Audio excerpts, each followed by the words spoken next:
สบายดีพ่อแม่พี่น้องทั้งหลายมื้อนี้ก็สิมาเว้าเรื่องคนลาวฆ่ายาบ้าเนาะเบิ่งเอาพี่น้องเอ้ยคนลาวเฮาเฮ็ดจังได๋ล่ะนี่แหละผลงานของภาครัฐสปปลาวแดงเบิ่งแย่งประชาชนแนวใดเสียหน้าหมดคนลาวมันเฮ็ดเสียหน้าหมดฆ่ายาบ้าลักรถเถื่อนเอาแต่มันสิเฮ็ดเอาแต่พวกมันสิเฮ็ดพี่น้องเอ้ยเบิ่งติแหละนี่บ่ยุคสมัยบ่มียุคใดสมัยใดเจริญรุ่งเรืองเหลืองเหลื่อมประชาชนคือเป็นจังนี้คือมาเป็นจังซี่ประชาชนไปยิงต่อสู้เขาอีกแทนที่จะยอมแทนที่ยกมือวางอาวุธยอมไปยิงต่อสู้เขาก็ยิงหัวตายตัวเป็นบ่เอาที่กับกฎหมายไทยเขาบ่ได้เอาเมียนเจ้าเด้เขาบ่ได้เอาเจ้าได้กฎหมายไทยเด้เขายิงเราได้เขาจะไปยิงต่อสู้เขาจะบ่ยิงต่อสู้โอเคเขาบ่ยิง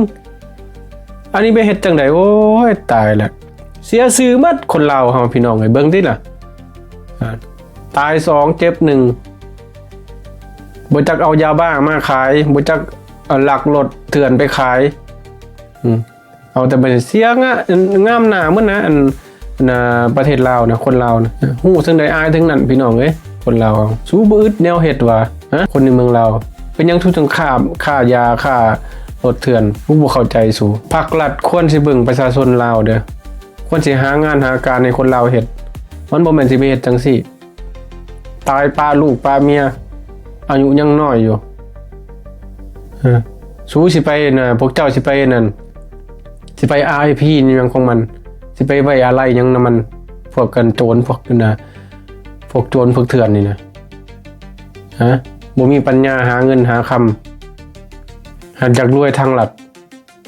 เฮ็ดจังซี่ว่ามันถูกว่าผลสุดท้ายก็เป็นจังไดจบด้วยชีวิตแทนที่จะไปเฮ็ดเวียกทุจริตอยู่ดีกินดีอันนี้ฆ่ายาบ้าลักรถเถื่อนไปขายเสียหน้าหมดคนลาวเป็นจังไดล่ะเอ้าเป็นจังไดพี่น้องเบิ่งเอาพี่น้องเคยพี่น้องเบิ่งเอาคนจังซี่มันบ่ควรที่จะอยู่ในโลกพวกนี้คนตายไปก็ดีแล้วพวกนี้นะเอาเท่านั้นเนาะ